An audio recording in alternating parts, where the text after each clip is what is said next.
All right, joining us now is Yabagi Sani, the National Chairman of the Inter-Party Advisory Council, IPAC. He is also the presidential candidate of the Action Democratic Party, ADP. Thank you so much for joining us on Newsnight tonight.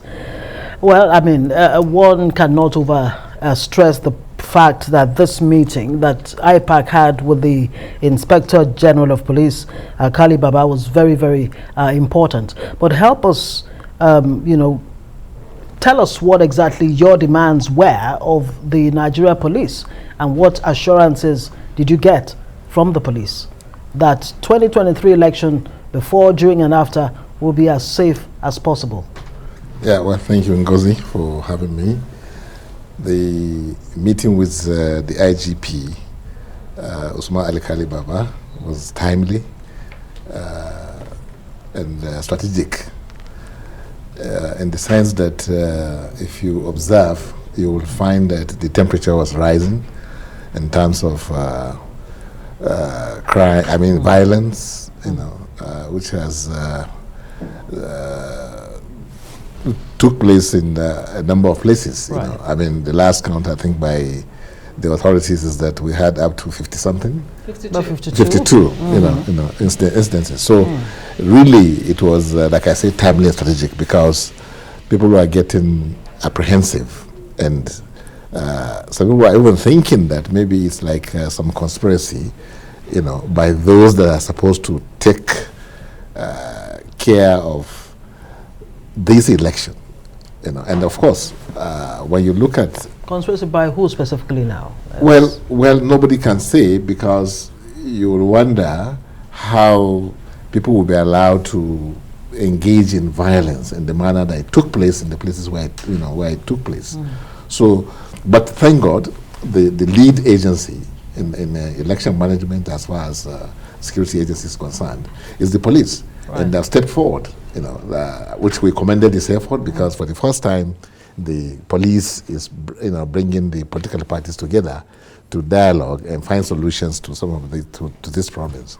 So, and yes, the discussion was very friendly, but terse in the sense that they stated their position that they are not going to condone anything that will upset this arrangement, because the whole world is watching. It's not about Nigeria alone. It's about Africa. It's about the whole world. Election 2023 in Nigeria is what everybody is looking forward to make Nigeria. It's not going to mar us, because I can see that not only is the police ready to do their work and protect, do it on behalf of the nation, not for any government or any person, which we've seen before, because if you are to go by the previous elections before this time, it would seem as if police was taking side, because a lot of things happened that you would want them to take action, but action was not forthcoming in the manner that people expected. But with IGP calling us frankly and also friendly, I believe that it is something that will set the tone, right, going forward. Okay. Meaning that but I was trying to find out exactly the specifics in terms of your demands. What demands did you make of the police? No, we demanded that protection, especially for INEC properties, should be upped in the sense that if you destroy INEC, equipment and properties, it's like sabotaging the whole thing. And they realize that themselves, so they have increased the number of surveillance, equipment and man on the facilities of INEC, especially in the flashpoints, in the country. And another thing that we asked is that not only INEC offices, but from what we have seen so far, political parties in some instances also needs protection, because we believe that yes, some people are resorting to private securities to guide themselves and things like that because of what is happening. But when you see police officers, sometimes it introduces some peace. People have more confidence in what is going to happen, because these are the state actors. Great. 52 incidents in 22 states. Yeah. That's a cause for concern. But isn't it safe to say this is a sign of desperation by politicians? Why do you think politicians are desperate? Because they have run out of ideas. I mean, democracy is about, dialogue, isn't it? It's not about killing yourselves or, employing thugs and things like that. Those who are engaging in those cases of crime, because it's a criminality, have run out of ideas. They don't know what to tell Nigerians anymore. They've told them so many lies which have come to pass, and there was nothing to show for it. So the next thing that remains is to see how we can. And people engage in this violence for a purpose. One, to create a situation where those that ordinarily would have been rejected by the people will now have opportunity of coming, to power. So because when there is violence, many people will just shine away and they won't go to participate in the elections, and that is the essence. That's what that's the tactics that some of them are trying to use, so that they scare away people, so that they say, no, I don't want to risk my life there. But I'm sure I'm happy, and all of us were happy when we told the LGP that what he's doing is commendable, because it has shown Nigerians that, and show also politicians. And we told him, which he knows, that when democracy fails, we are the first casualties, the political class. In fact, we are the biggest losers. So he should count on us, to ensure that we keep law and order.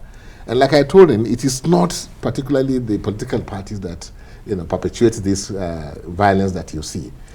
Believe you me, if they investigate, they will find that most cases it's the people outside the political class, or some desperados, like you said. Is it not because the politicians are taking undue advantage of these people that are outside the political class? I mean, are you saying, is it safe to say then that the peace accord that I'm sure that you're a signatory to, has it failed? No, it hasn't failed, because, as a complement to peace accord, this engagement with the police, at IPAC also, we have our own ongoing discussions among the political parties. To do what? To ensure that after the election, post-election, it's not going to be winner takes all. Because what brings about this recklessness and, this chaos? Exactly, chaos and then desperation, is that after the election has taken place, it's like, you are out of the relevance. Right. Like you can see what is happening today. Okay. So I think we are also trying to do something to ensure that the peace accord, is respected. It's supposed to be moral persuasion, like But when you bring in something that deliverables, that, okay, it's not just that you're going to, be peaceful or unity of this country and whatever. Very quickly, I mean, you've talked about two categories of violence we've seen so far: attacks on INEC's office facilities, and of course the campaign violence. That's right. But there's also something that the IG talked about. It's the use of subnational security outfits to oppress opposition. As the chairman of INEC and the presidential candidate of a political party yourself, what do you have to say to that? How bad is that aspect of the violence we're seeing?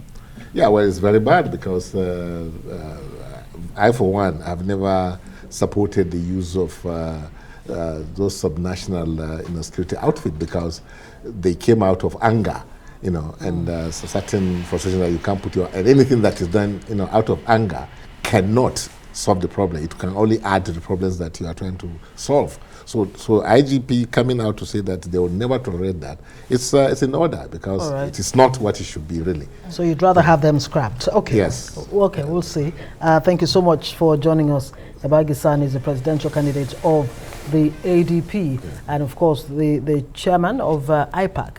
Thank you so much for joining us tonight.